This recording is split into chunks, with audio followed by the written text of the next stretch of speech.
The strange signal. The alien station floated at the edge of known space, quiet and forgotten. Most days were slow. The officers on duty watched blinking lights, read numbers on screens, and passed time with lazy talks. Nothing big ever happened here. The galaxy moved fast in other places, but here, silence was their life. Then, one ordinary cycle, silence broke. A young operator named Rilar sat half asleep, staring at the monitor. Suddenly, his screen lit up with a pulse. A strange sound came, through the speakers. Not music, not words. Just a low, heavy hum, rising and falling like a heartbeat. His eyes widened. He tapped controls. The hum repeated, steady, endless, impossible to ignore. "Commander, you need to hear this," Rilar whispered. The station commander, a strict old alien with silver skin plates, walked over. He listened once, and his face stiffened. The signal wasn't noise, it was deliberate, intelligent, it carried coordinates, an exact location, far beyond their borders. "What kind of signal is this?" another officer asked. Rilar hesitated. His voice shook as he said, "It feels alive, sir, not like any machine." Whispers spread through the control room. Some joked nervously, others fell silent. The commander shut them all down with a "Kilair, lock this channel. No one speaks of it outside this room, but secrets never stay quiet." By the next day, rumors had already escaped. Soldiers whispered in the mess hall. Engineers whispered in the lower decks. The same question was on every tongue. Was it the Deathworlders? For most of the younger crew, the word was just a scary story. For the older ones, it was a memory. The humans, those who came from the death world called Earth. Stories said their planet was full of storms, poisons, beasts, and endless wars. Anyone who grew up there was born in struggle. They survived what no other species could survive. The galaxy feared them. One technician muttered to his friend, "They say humans can see in darkness. They breathe toxic air, they fight like predators." His friend replied, "They say a single human ship once destroyed an entire fleet." "No," another whispered. "They say humans don't fight for conquest. They fight only when called." Fear crawled across the station. The commander called an emergency council. High officers sat in a circle, faces grim. "We received a signal," he said. "It repeats. It carries coordinates. The energy pattern is familiar." "What do you mean?" one officer demanded. The commander lowered his voice. "Long ago, explorers recorded the same pattern on the edge of human space. If this is real, the humans have returned." The council chamber went still. "Impossible!" one shouted. "Humans disappeared centuries ago. Their fleets are gone." Or, "They were waiting," another whispered. The young alien girl who cleaned the chamber froze as she overheard. Her name was Sail. Small, fragile, always unnoticed. She remembered her grandmother's stories. The humans who stood against tyrants, the humans who answered secret calls for help. To her people, humans were both monsters and saviors. Now the signal played again in her mind, heavy like a heartbeat. She shivered. If humans truly heard this call, then the galaxy was about to change. Outside the chamber, the signal grew louder. The hum turned into sharp pulses, almost like knocking on a door. Again and again across space, it demanded attention. The commander ordered scouts to check the coordinates. "If this is real, we must know. But we keep this quiet until we are sure." The scouts left. Hours passed. Then a full day. No reply. Their signals vanished. In the control room, Rilar adjusted his headset. The hum now carried a faint echo, like a deep voice behind static. He felt sweat run down his forehead. He didn't understand the words, but he understood the feeling. It was like something far away had woken up and was now watching them. One officer broke the silence. "If this is the humans..." Then someone called them. But who would be foolish enough to summon Deathworlders? The commander gave no answer.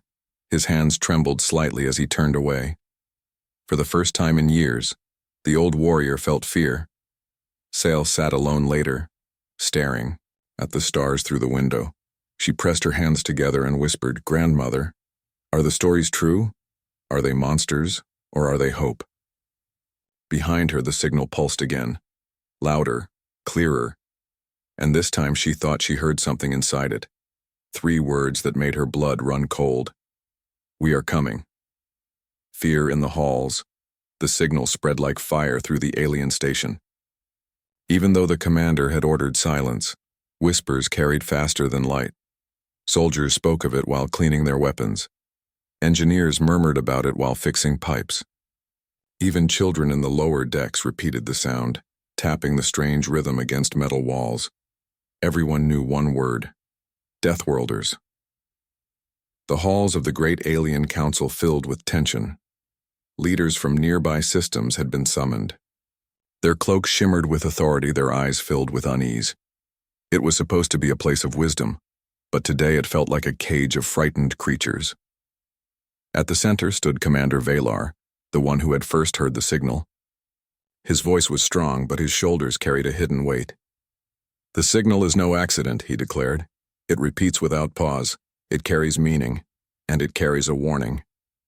A tall counselor with 4 eyes slammed his fist on the table. "You dare bring old myths into this chamber? The humans are gone, lost, this is nothing but a trick." But another older counselor whispered, "I have heard this pattern before. Long ago, during the wars of the Outer Rim. It is theirs. Only, humans send such a call." The hall erupted in arguments, voices clashed, echoing like thunder. Some shouted that humans were devils who would burn worlds. Others swore they were saviors who only came when the weak cried out for help. And in the shadows, young Sail listened. She was only a servant girl, too small to be noticed, but her ears were sharp. Every word struck her heart. She remembered her grandmother's warning: if the Deathworlders come, nothing stays the same. One counselor hissed, "If humans truly cross into our domain, then it is war. We must prepare fleets, raise shields, arm every colony." Another countered, "No, if we show weapons, they will see us as enemies, and enemies of humans do not live long." The air grew heavier with fear. The great leaders who once commanded armies and ruled planets now trembled like children before a storm. Then the chamber shook, not from weapons but from the sound itself. The signal grew louder, vibrating through the walls, rattling the floor. It was as if the halls themselves carried the message. Boom, boom, boom. Every alien froze. The signal was inside the station now, running through their very bones, and in that endless hum, a shape formed in their minds. Cold stars, steel halls, burning thrusters, an image of ships, massive, countless, unstoppable. "Enough," Commander Valar roared. His voice silenced the hall. "We cannot run from this, we cannot hide. Someone summoned them and they will answer. The only question is, will they come as monsters or as judges?" Sail's heart pounded. She wanted to shout, to ask the question that burned in her chest. But she was only a servant. No one would listen, so she whispered to herself, "Who called them?" The council tried to return to order. One counselor proposed blocking the signal with jamming fields. Another demanded they send a warning to the Empire's core worlds, but deep down everyone knew the truth. This signal was beyond them. It was not a simple broadcast. It was a beacon, and once lit, no power in the galaxy could shut it down. Outside the chamber, soldiers gathered in groups, muttering in low voices. Some polished their rifles with shaking hands. Others prayed to forgotten gods. They had fought pirates, rebels, and even monsters from the dark void, but never humans. In one corner, 2 young officers argued. "They say humans bleed red like us, but they don't die like us. That's not true, a bullet kills anything. Then explain why fleets vanish when humans appear. Explain why no empire has ever claimed their world." The other officer fell silent. Meanwhile, Sail carried water into the chamber. As she passed near Commander Valar, he noticed her trembling hands. For a moment their eyes met. He saw the same fear he carried deep inside, but he turned away, too proud to admit it. Hours stretched. The council debated endlessly, their words full of fear, their decisions empty. Finally, one counselor leaned forward and said what many feared to speak. If the humans are truly coming, then maybe we should not resist. Maybe we should ask, why did they hear this call? Who sent it? The chamber went still again. Every leader looked at the others. None spoke. Sale's breath caught. She remembered again her grandmother's voice. The humans are not summoned by power. They are summoned by pain. Her heart told her the truth. Somewhere, someone was desperate enough to call across the stars, and the Deathworlders had answered. Back in the control room, Operator Relar sat at his station, his face pale. The signal still pulsed stronger than ever. His screen flickered, and for a moment he thought he saw a symbol hidden in the waves, a mark like a hand reaching through the dark. His voice cracked as he whispered, "They are close." The halls of the station grew colder. Shadows seemed deeper. And in every corner, from soldier to servant, one thought took root. The Deathworlders are coming. The first shadows, the alien scouts had been gone for 2 days. No message, no signal, no trace. Inside the station, silence was heavier than steel. Soldiers avoided eye contact. Officers kept their voices low. Everyone waited for news, but no news came. The signal still pulsed in the background, slow and steady like the heartbeat of something vast. Operator Relar had not slept. His eyes were red, his hands shaking as he adjusted dials. Again and again he searched for the scout's reply. Nothing. Just static. Then, late in the dark hours, his screen flickered. Not a message, not words. A shadow, a shape moving across his sensors. "Commander," Relar whispered. His throat was dry. "You need to see this." Commander Velar leaned over. At first it looked like empty space. Then the shadow appeared again, large, sharp, cutting through the darkness without sound. "That's a ship," Relar muttered. But it was no ship they recognized. The object was massive, with long edges like blades, engines glowing faint blue. It moved with impossible grace, silent yet heavy, like a predator drifting through the void. And behind it, more shapes. 1, 2, 3. The commander felt his chest tighten. "It's a fleet." Word spread quickly. Soldiers dropped their meals and rushed to windows. Engineers left their tools behind. Everyone gathered in silence, pressing against glass panes, staring into the starry dark. At first there was nothing. Just endless space. Then movement. Black shapes sliding between stars. Not bright, not noisy. Shadows. Yet the size of them was clear, each one larger than any alien battleship. A whisper passed through the crowd. Deathworlders. Panic began. Some shouted to raise shields. Others begged to flee. But Commander Velar held his hand up. "Do nothing. If these are humans, any sudden move may be our last." The ships drew closer, still silent, still watching, not firing, not speaking, just there. Inside the council chamber, arguments flared again. "They came to destroy us," a counselor shouted. "No," another said, voice trembling. "If they wanted us dead, we would already be ash." Young Sale carried food trays into the chamber, her hands shaking. She listened as the leaders fought. Her eyes widened when she heard one of them whisper, "The humans do not come without reason.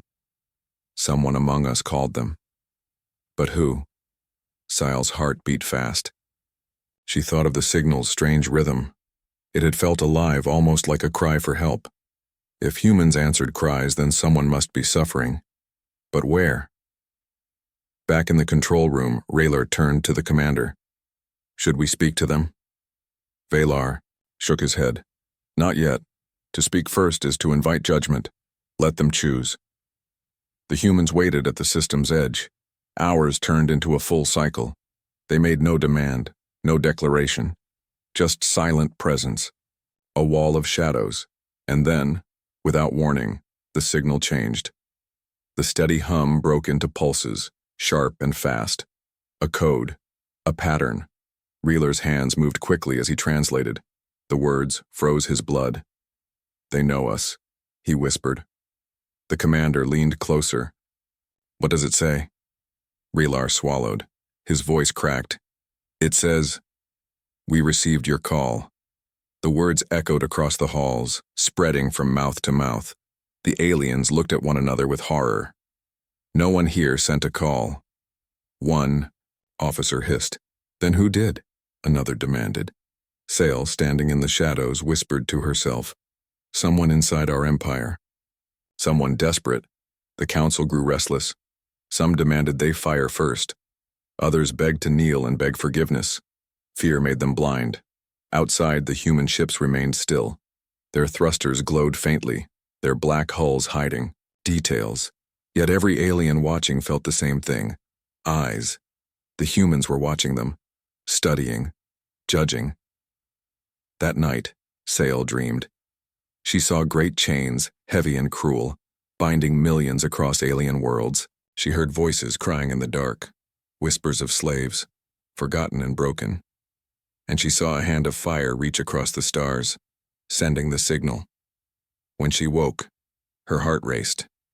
She whispered to herself, "They did not come for us. They came for the ones we forgot." Back in the control room, Reeler saw more movement on his screen. Smaller shadows now darting between the larger human ships. Fighters. Patrol craft. The fleet was alive, breathing, moving like a single body.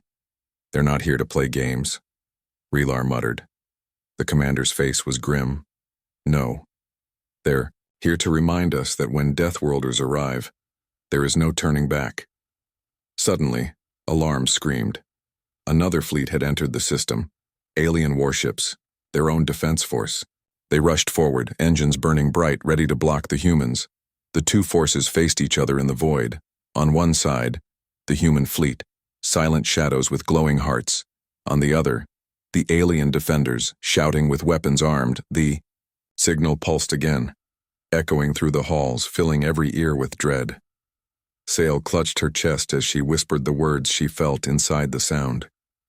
"The first shadows have come, and soon, the storm will follow." The arrival. The border of the alien system glowed faintly as the fleets faced each other.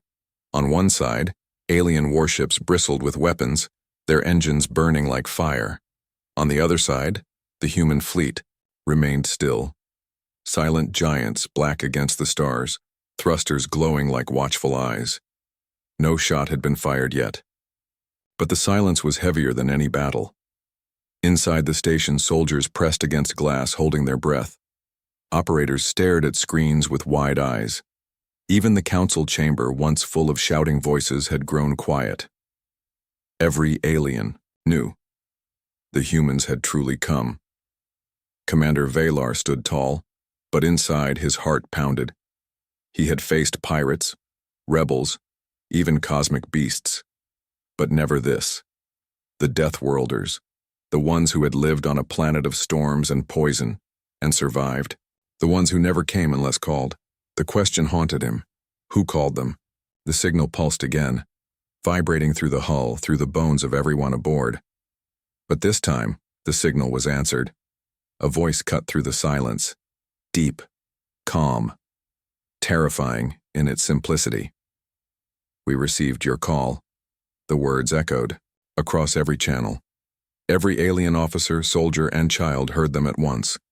The humans had spoken. Relar, the young operator, stared at his console. "They're not asking permission," he whispered. "They're declaring presence." Sale, standing in a shadowed corner of the council chamber, felt her heart skip. The voice was nothing like the cruel tone she had expected. It was steady, strong, almost protective, but no one around her felt comfort. Fear spread like a sickness. "One," Counselor shouted, "Prepare weapons, we cannot allow them to cross further." Another snapped, "Fool!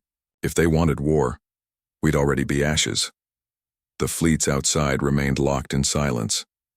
Alien warships aimed their cannons, shields glowing bright. Human ships didn't move, yet their stillness was worse than aggression. It was the stillness of predators waiting to strike. Then, slowly, the humans advanced, not fast, not chaotic, but in perfect formation. A wall of steel, engines glowing in unison, as if every ship shared one heart. Each movement was precise, disciplined, terrifying in its beauty. The alien fleet panicked. Warnings filled the comms. Orders shouted, "Hold positions. Fall back. Fire if they cross the line." But the line was already crossed. The Eye, first human battleship, glided past the border beacon, silent as death. The beacon lights flickered as if bowing before the giant. Inside the station, soldiers gasped. Some fell to their knees. The myths had walked into reality. Sale clutched the edge of a table, whispering, "They're here, truly here." "Commander," Valar forced his voice steady. "Open a channel. I will speak." Relar hesitated, hands shaking. "Sir, what if they answer?" "Then we will know our fate," Valar said. He opened the channel. His voice was formal, but laced with fear. "This is Commander Valar of the Cathari station. Identify yourselves." The reply came instantly. "We are the fleet of Earth. We come because we were summoned. Show us who called." The council chamber froze. The words stabbed through every mind. The humans were not here for conquest. They were here for someone. Someone who had lit the beacon. But who? The counselors turned on one another. Some accused traitors. Some accused rebels. Some accused slaves hidden in faraway colonies. Voices rose like knives in the dark. Sale felt her throat tighten. The stories were true. Humans never appeared without a reason. They had not come for power. They had come for justice, and justice always demanded a price. Outside, the alien fleet made the first mistake. One young captain, terrified beyond reason, fired a warning shot. A beam of plasma shot across the void, grazing the lead human ship. The silence shattered. Human. Ships shifted instantly like predators pouncing. Fighters swarmed out, engines blazing, cannons armed, shields flared. But still, they did not fire to kill. They targeted weapons, not engines. Guns, not cities. Precision that spoke of control. Inside the station, Relar shouted, "They're holding back. They're not trying to destroy us." But the alien defenders didn't believe. Panic spread. Some ships broke formation. Others fled. The line collapsed. Through it all, the human fleet advanced, calm and relentless. Their voice came again, deep and final. "We came because you asked. Show us who cries for help." The words sent chills through Sael. She whispered, "It's not us. Someone else." Her eyes widened as a terrible thought struck her. What if the signal came not from a rebel but from the forgotten slaves of their empire? Those chained in mines, those silenced in colonies, those whose suffering had been hidden for generations. If that was true, then the humans would not leave. They would not stop. They would not forgive. The first human warship came into full view outside the station window. Its hull was scarred from battles past. Its thrusters glowed blue fire. Along its side, painted in bold alien letters translated by every screen, were two words: Deathworlder, Fleet. Sale's breath caught. She had never believed the old tales. But now, staring at that ship, she knew. The stories were only the beginning. And as the humans crossed fully into alien space, the galaxy itself seemed to whisper, "The arrival has begun." The hidden truth. The human fleet had entered alien space.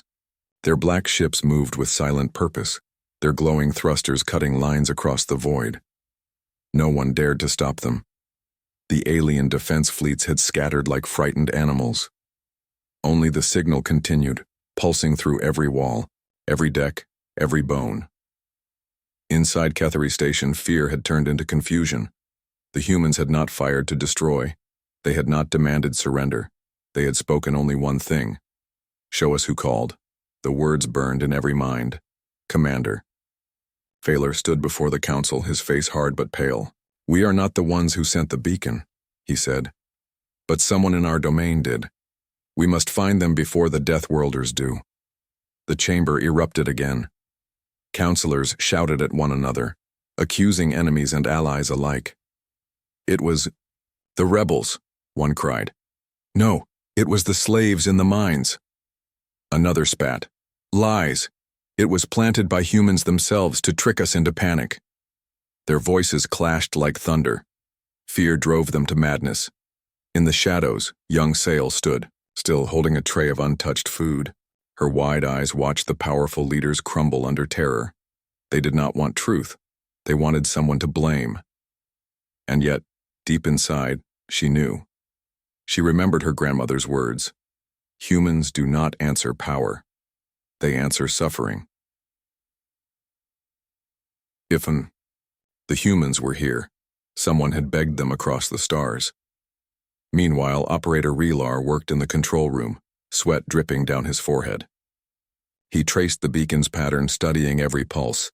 Slowly, a picture formed. The signal did not come from human space. It came from within, from deep inside the alien empire itself. His heart pounded as he ran to the council chamber. "Commander," he shouted, bursting through the doors. "The signal isn't from Earth. It started in our own colonies." The council froze. Relar continued, voice shaking. "It came from the Draken Belt, the mining colonies. The place where we send workers no one cares about. The place where no ships are allowed to leave." Gasps filled the room. Every counselor knew what that meant. The Draken Belt was a graveyard of souls. Slaves forced to dig until their bodies broke, hidden from the galaxy's eye. Commander Valar's face darkened. He had known whispers, but never proof. "So the slaves called," he said quietly. Sail's throat tightened. She could almost hear their cries inside the signal. The pain, the chains, the endless darkness. The humans had not come for the council. They had come for the forgotten.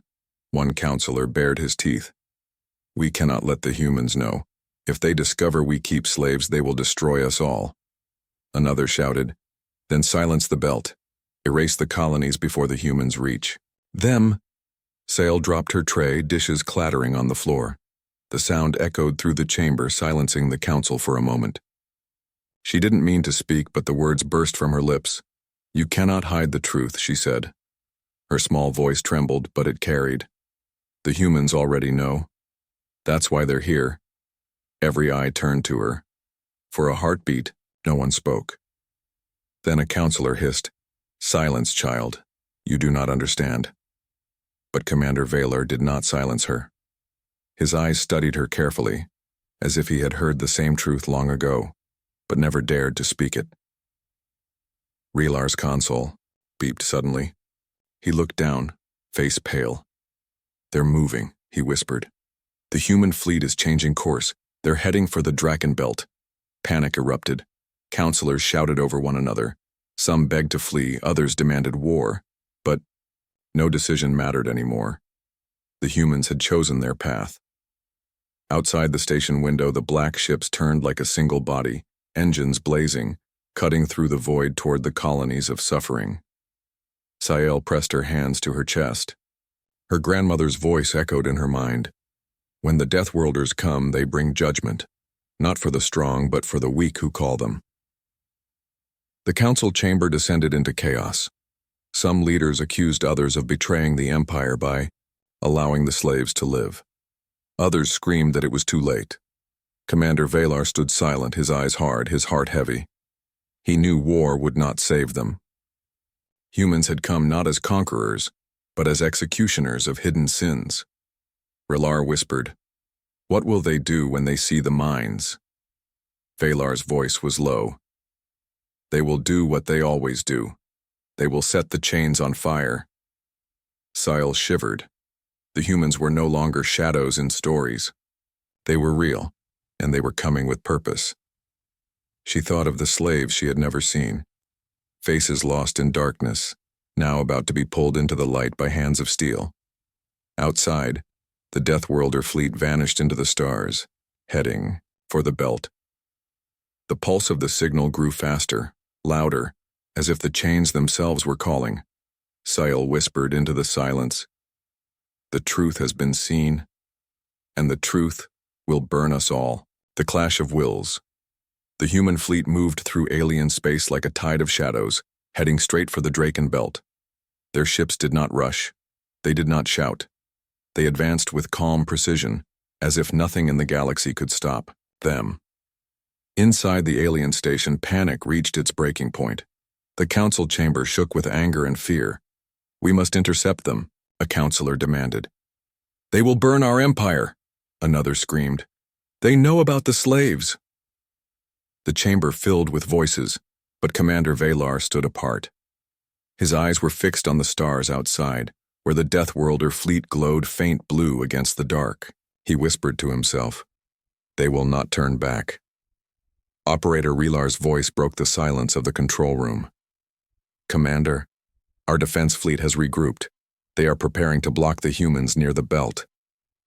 "Fools," Valar muttered. "They cannot block a storm." At the edge of the Draken Belt, the alien warships formed their line. Dozens of cruisers, battleships, and carriers lit their engines. Cannons armed. Shields shimmered across their hulls. The commanders shouted courage into their crews, but their eyes betrayed fear. Then the humans arrived. Dozens of massive ships slid into view. Black hulls scarred from old battles. Fighters swarmed out like a cloud of steel insects. The alien crew stared at them, hearts pounding. The humans did not send warnings. They did not ask for permission. They simply came closer, step by step, like predators closing in. "Fire first," one alien captain screamed, panic breaking discipline. A volley of plasma and missiles filled the void, streaking toward the human fleet. Explosions lit up the dark, shaking asteroids in the belt. For a moment, alien cheers filled the comms. But then the fire cleared. The humans were still there. Shields glowing, formation unbroken. Their silence was worse than any roar. Then they answered. The human fleet moved like a single beast. Cannons opened fire with precision. Blasts struck alien ships, not at their cores, but at their weapons. Shredding cannons, tearing away shields. Fighters darted through the chaos, targeting engines, disarming ships instead of destroying them. Alien commanders shouted in disbelief. "They're not trying to kill us, they're crippling us." But the clash was brutal. Alien ships exploded under the sheer force of human firepower. Others drifted powerless, floating wrecks in the void. Panic spread as formation collapsed. In Naitru, the council chamber, Sael watched the live feed, her hands trembling. The sight of the battle filled her with both terror and awe. The humans did not fight like conquerors. They fought like surgeons, cutting away weapons, leaving survivors to watch in silence. Relar whispered beside her. "They don't want our territory. They want the truth." The Draken Belt shook as ships burned. The humans pressed forward, cutting through resistance without mercy. For every alien volley, they answered with 10. Yet still, they spared more lives than they ended. That mercy frightened the aliens even more. One alien commander, desperate and broken, shouted across all channels, "Deathworlders, why are you here? What do you want from us?" The reply came in a voice deep and calm. "We come for those in chains. We come for those who called." The words cut through the heart of every listener. Soldiers who had believed the lies of their empire now understood. The slaves of the Draken Belt had sent the beacon, and the humans had answered. On the surface of the mining colonies, the enslaved felt the ground tremble. They looked up and saw fire streaking across the skies. For the first time in generations, they did not feel fear. They felt hope. Inside the station, the council descended into chaos. Some leaders screamed to surrender. Others demanded they unleash hidden weapons. But Commander Valar only shook his head. "It is too late. The clash has already been decided." Sael spoke softly, her voice trembling yet strong. "They do not fight to destroy us. They fight to free the forgotten." Raylar turned to her. "Then what happens to us when the chains are broken?" Sael had no answer. Her heart pounded as she watched the Deathworlder fleet move deeper into the belt. The final defense line broke. Alien ships fled in every direction, their comms filled with screams. The humans did not chase. They pushed forward toward the mines, leaving the broken fleets behind. In the silence that followed, only wreckage and drifting survivors remained. The clash was over. The will of the Empire had shattered. Commander Valar's voice echoed through the chamber. The humans fight with purpose, not conquest, not cruelty, purpose, and that purpose will burn everything we have tried to hide. Sael pressed her hands to her chest, whispering, "They came because someone begged, and they will not leave until that voice is answered." Outside the station, the human fleet gathered once more into perfect formation. Engines glowed like blue fire. Their message had already been written in the stars. The clash of wills is over. The will of the oppressed has won. The final revelation. The Draken Belt was burning, not with fire, but with light. Human ships hovered above the mines, their shadows stretching across rock and steel. Alien warships, once proud defenders, now floated wrecked and silent. The battle was finished, but the true storm was only beginning. Inside the council chamber, silence reigned at last. No more arguments, no more shouting. The councilors sat pale, staring at the live feed. On the screens, the Deathworlder fleet surrounded the mines. Fighters moved in tight patterns, scanning every station, every shaft, every cage. Commander Valar stood with his arms crossed, his face carved in stone. He whispered the truth that no one else dared to speak. The humans did not come for us. They came for what we tried to hide. On the surface of the belt, the enslaved looked up. For generations they had known only chains, darkness, and the far. Endless sound of drills. Their bodies were weak, their spirits almost broken. But when the sky filled with the thunder of human engines, something inside them stirred. Hope. A child with hollow eyes whispered to her mother, "They came." Just like the old stories. And the mother, though her hands were cracked and bleeding, smiled for the first time in years. The humans landed. Black-armored soldiers stepped out of their ships, their movements precise and powerful. Their helmets glowed faint blue, their rifles silent but ready. The enslaved shrank back at first, fearing new masters. Then the leader of the human detachment raised his voice. His words came through translators, but his tone was unmistakable. "You are free." The mines went still. Every chain seemed heavier, every breath louder. The enslaved blinked, unable to believe. "Free?" One whispered. "Free." The human repeated, louder this time. He raised his rifle, aimed it not at the people but at the lock of a heavy chain. With a single shot, the shackle shattered. The sound echoed through the mines like thunder. Chains began to fall. One by one the humans tore open cages, cut bindings, destroyed locks. They moved with fury but not against the weak. Their anger was for the chains themselves. The enslaved wept. Some fell to their knees, clutching the humans' boots. Others raised their arms to the sky, shouting words of joy. Above them, the Deathworlder fleet kept its watch. Any alien ship that dared to approach was forced back with precision fire. The message was clear. No one would steal the freed away again. In the alien station, the councilors panicked. "They will expose us to the galaxy," one shouted. "They will destroy our empire," another wailed. But Commander Valar only shook his head. "They have already destroyed us. Not with weapons, but with truth." Relar sat at his console, watching tears stream down the faces of slaves on the screens. His voice was soft. "This is why they came. Not for war. For this." Sael stood. Beside him, her small hands clenched tight. She whispered, "They heard the pain. They always hear the pain." For the first time, the young servant girl did not feel fear. She felt awe. Back in the belt, the humans spoke once more. "Those who are free may choose their path. No empire holds you now. You belong to yourselves." The enslaved shouted, cried, embraced. Hope spread faster than fire, but with that hope came terror for the rulers. Already whispers spread across other colonies. Other chains rattled, other voices stirred. If the humans had answered this call, what would stop others from calling too? The councilors turned to Valar in desperation. "We must beg them for..." Mercy. Vaylor's eyes were cold. Mercy is not ours to beg. It belongs to those we enslaved. His words silenced them all. The humans gathered the freed and loaded them onto their ships, not as prisoners, but as passengers. The fleet reformed, surrounding them in a protective wall of steel and light. The final message came, broadcast across every channel, across every world. The voice of the humans was steady, unstoppable. We do not conquer. We do not rule. We answer calls. When chains rise, we break them. When cries reach the stars, we listen. Remember this. The Deathworlders do not forget. The galaxy shuddered at those words.